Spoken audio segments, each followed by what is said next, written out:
Welcome back everyone. நம்ம நேத்து வீடியோல கூகுள் கீப் பத்தி ஒரு இன்ட்ரோடக்ஷன் பார்த்தோம். Google keep is a very simple but yet very powerful note taking applicationன்றத பார்த்தோம். I also introduced basic features of Google Keep. எப்படி note எடுக்கிறது, அப்புறம் இமேஜஸ் எப்படி ஆட் பண்றது, எப்படி அதை கலர்ஃபுல்லா மாத்துறது, எப்படி சர்ச் பண்றது, எப்படி அன்ஆர்டர்ட் லிஸ்ட் ஆட் பண்றது, எப்படி ஆர்டர்ட் லிஸ்ட் ஆட் பண்றது, இதெல்லாம் பத்தி நேத்து பார்த்தோம். இன்னைக்கு we will talk about something called labels.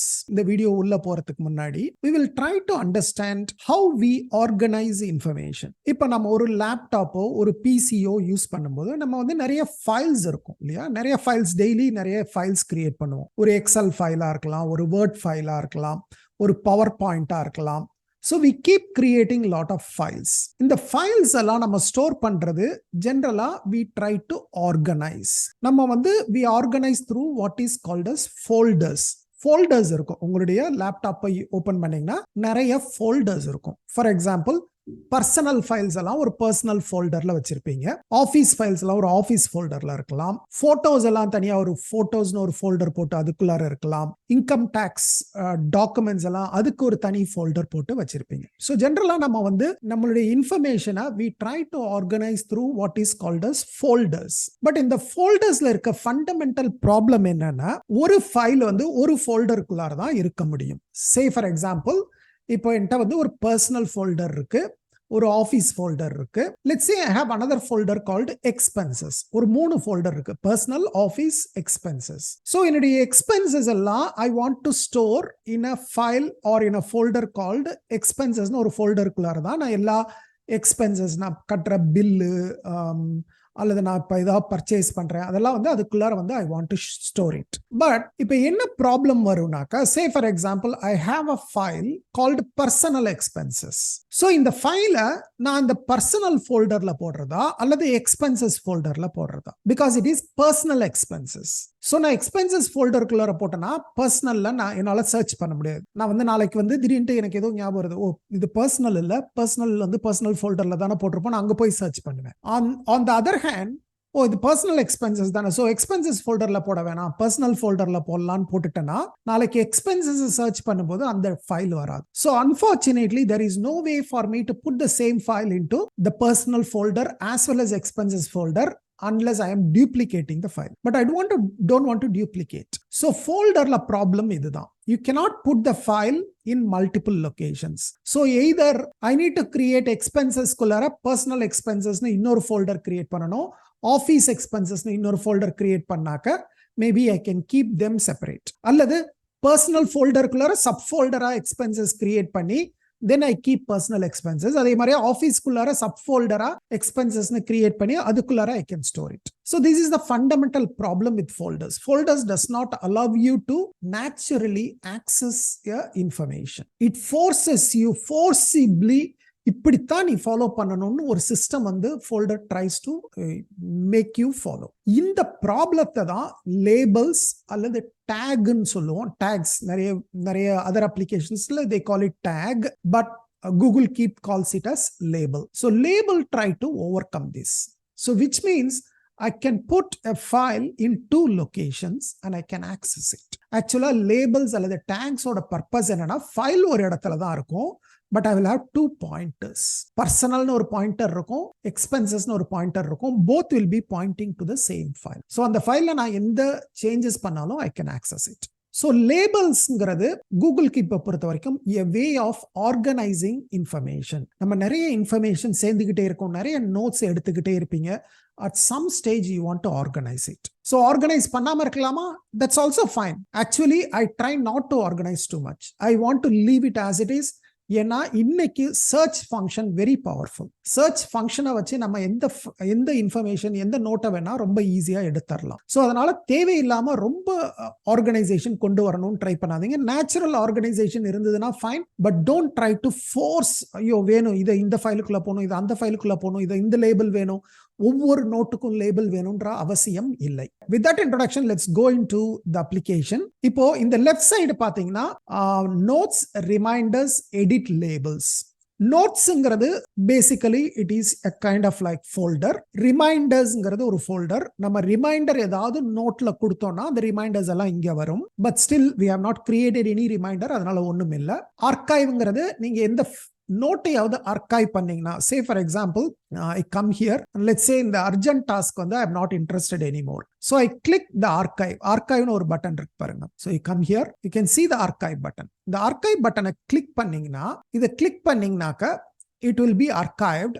நான் இப்போ ஆர்கைவை கிளிக் பண்ணனா it will be there. So எதுக்காக இந்த ஆர்கைவ்ஸ்னாக்க, இங்க வந்து main டேஷ்போர்ட்ல, I call it a dashboard.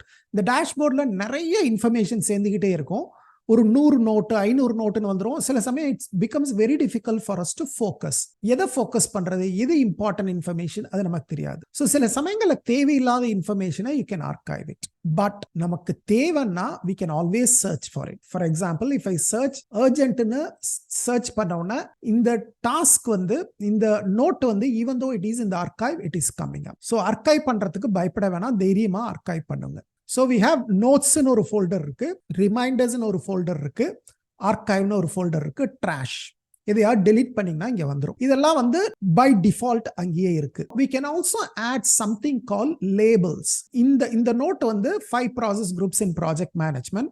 I want to categorize this as a project management ஒரு கேட்டகரிக்குள்ள I want to bring it. So I'm going to add a label. So add a labelக்கு வந்து இந்த 3 dots இருக்கு இல்லையா, அதை click பண்ணுங்க. அது மோர் click பண்ணிட்டு add labelனு இருக்கு, அதை கிளிக் பண்ணுங்க. பண்ணிட்டு you can enter the label name, project management அப்படின்ட்டு நான் கொடுக்குறேன். ஸோ கொடுத்த உடனே இது ஏற்கனவே எந்த லேபிளும் இல்லைன்றதுனால இட் ஆஸ் யூ கிரியேட் ப்ராஜெக்ட் மேனேஜ்மெண்ட் அப்படின்னு கேட்குது. ஆமா, நம்ம கிரியேட் பண்ணணும், ஏன்னா ஏற்கனவே இல்லைன்றதுனால புதுசாக கிரியேட் பண்ணலாம். இந்த கிரியேட்டை கிளிக் பண்ணுங்க. கிளிக் பண்ண உடனே இப்போ பார்த்தீங்கன்னா இந்த இடத்துல இந்த லேபிள் வந்துருச்சு. You can see the label just below the note. அந்த நோட்டுக்கு கீழே இருக்கு. So close பண்ணிருங்க. Say for example, let's go to something else like the 10 knowledge areas. இதையும் வந்து நான் project மேனேஜ்மெண்ட்னு I want to label it. So இப்போ வந்து add label வரேன். ஏற்கனவே நான் create பண்ணிட்டதுனால it is showing here. So அது ஒரு டிக் மார்க் மட்டும் நான் கொடுத்துட்டேன்னா ஆட்டோமேட்டிக்கா it will add there. So close பண்ணிட்டு திரும்ப இங்க வந்து இப்போ இந்த ப்ராஜெக்ட் மேனேஜ்மெண்ட்டை கிளிக் பண்ணீங்கன்னா இப்போ 2 நோட் இருக்கு. நான் ஒரே நோட்டுக்கு can I add 2 labels? 2 labels add பண்ண முடியுமா அப்படின்றத let's check it. Say for example, இந்த நோட் எடுத்துப்போம். So let me add a label.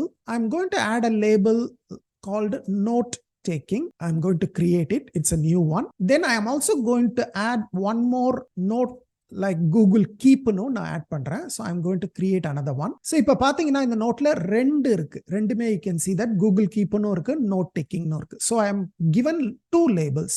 ஒரே நோட்டுக்கு 2 அட்ரஸ் மாதிரி. ஸோ இப்போ இந்த லெஃப்ட்ல வந்தோம்னா இப்போ 3 கிரியேட் பண்ணியிருக்கோம். நம்ம கூகுள் கீப்னு ஒன்று கிரியேட் பண்ணியிருக்கோம், நோட் டேக்கிங்னு ஒன்று கிரியேட் பண்ணியிருக்கோம், ப்ராஜெக்ட் மேனேஜ்மெண்ட் ஒன்று கிரியேட் பண்ணியிருக்கோம். ஸோ நான் கூகுள் கீப் ரிலேட்டடா சர்ச் பண்ணனா இந்த கூகுள் கீப் டெமோங்கிற அந்த நோட் வருது. அதே மாதிரி நான் நோட் டேக்கிங்ன்றத கிளிக் பண்ணாலும் இது வரும். ஏன்னா both are Poynting to the same information. இது ஃபோல்டர்ஸ்ல நம்ம பண்ண முடியாது. ஃபோல்டர்ஸ்ல அந்த ஃபைல் ஒரு ஃபோல்டருக்குள்ளார மட்டும்தான் இருக்கும். ஃபார் எக்ஸாம்பிள், இந்த இன்ஃபர்மேஷனை நான் கூகுள் கீப்புக்குள்ள போட்டேன்னா ஐ cannot see it under note taking. So இந்த cross referencing is very useful in labels. So labels you can use it very wisely. But அதே சமயத்தில் நிறைய லேபிள்ஸ் ஆட் பண்ணாதீங்க. நிறைய ஆட் பண்ணீங்கன்னா it will become very difficult to manage. So ideally I would recommend ஓரளவுக்கு ஒரு 10 label 15 label அதுக்கு மேலே போனீங்கன்னா it becomes very complicated. So labels வந்து ஓரளவுக்கு பிளான் பண்ணி யூஸ் பண்ணுங்க. எதெல்லாம் நமக்கு நார்மலா தேவைப்படும், எதெல்லாம் குயிக்கா ஆக்சஸ் பண்ணணுமோ அதை மட்டும் யூஸ் பண்ணுங்க. ஒரே ஒரு நோட்டுக்கெல்லாம் லேபிள் யூஸ் பண்ணாதீங்க. ஒரே ஒரு நோட்டுக்கு லேபிள் யூஸ் பண்றது வேஸ்ட். ஃபார் எக்ஸாம்பிள், ஏன்னா once again as I say, the search is very powerful. For example, I can search for யூடியூப்னு சர்ச் பண்ணனா ஆட்டோமேட்டிக்கா இந்த நோட் வந்துடும். நான் இதுக்காக போயிட்டு யூடியூப்னு ஒரு லேபிள் கிரியேட் பண்ண வேண்டிய அவசியம் இல்லை. அன்லஸ் ரைட் நிறைய நோட்ஸ் வந்து I am going to create related to யூடியூப்னா then it makes sense. So notes அந்த லேபிள்ஸ் வந்து முடிஞ்ச அளவுக்கு மினிமலா யூஸ் பண்ணுங்க. நிறைய யூஸ் பண்ண வேண்டிய அவசியம் இல்லை. If you want to edit labels you can come here and edit. Say for example, எனக்கு ப்ராஜெக்ட் மேனேஜ்மெண்ட் லேபிள் வேணாம், I just want to call it PM, ஷார்ட்டா வேணும்னு நினைக்கிறேன், I just want to put it as பிஎம்னாக்கா I can do it. So ஆட்டோமேட்டிக்கா இது update ஆயிரும். இங்க பிஎம்னு கொடுத்துருந்தேன் இல்லையா, it will change it to PM. So எங்கெல்லாம் வந்து ப்ராஜெக்ட் மேனேஜ்மெண்ட் கொடுத்துருந்தனோ அங்கெல்லாம் வந்து இப்போ வந்து it shows as PM. So இங்கேயுமே நீங்க கிளிக் பண்ணலாம். அந்த லேபிள்ல கிளிக் பண்ணீங்கனாலும் it will take you to that particular search ஃபங்க்ஷனா யூஸ் ஆகும். For example if I click note டேக்கிங்னா எந்த நோட் டேக்கிங் ஆப்ஸ் இருக்கோ அதை மட்டும் காட்டும். So there are various ways of accessing information in Google Keep. And if you don't like a particular label, நீங்க அதை delete பண்ணலாம். delete பண்றதுக்கும் edit labelsல வந்து இந்த delete-ன்னு இருக்கும். leftல பாத்தீங்கன்னாக்கா delete இந்த delete labelன்னு வரும். இதை கிளிக் பண்ணீங்கன்னா delete பண்ணவான்னு கேக்குது. எஸ் கொடுத்துருங்க. பட் ப்ளீஸ் டேக் நோட், நீங்க நோட்ஸ் வந்து delete ஆகாது, இந்த லேபிள் தான் delete ஆகும். நோட்ஸ் எப்போதுமே delete ஆகாது. அந்த நோட்ஸ் வந்து அந்த நோட்ஸ்ல இருக்க லேபிள் வந்து காணாம போயிருமே ஒழிய நோட்ஸ் அப்படியே தான் இருக்கும். அதாவது வந்து ஒரு நோட் புக் வச்சிருக்கீங்க, அது மேல வந்து உங்களுடைய நேம் ஸ்டிக்கர் ஒட்டி இருக்கீங்க. இப்போ ஸ்டிக்கரை மட்டும் கிளிக்கிறீங்க, நோட்டை கிளிக்கல, நோட் அப்படியே இருக்கு, நோட் புக் அப்படியே தான் இருக்கும். அந்த மேல ஒட்டி இருக்க ஸ்டிக்கர், மேல போட்டிருக்க பிரவுன் கவரை தான் நம்ம ரிமூவ் பண்றோம். ஸோ அந்த பிரவுன் கவரை ரிமூவ் பண்றதுனால நோட் புக் வந்து காணாம போயிடாது, நோட் புக் அங்கேயே தான் இருக்கும். அதுதான் concept. So you can delete it. இப்போ வந்து நான் 3 நோட் தான் இருக்கு. Okay, I hope you find this information useful. Bye bye.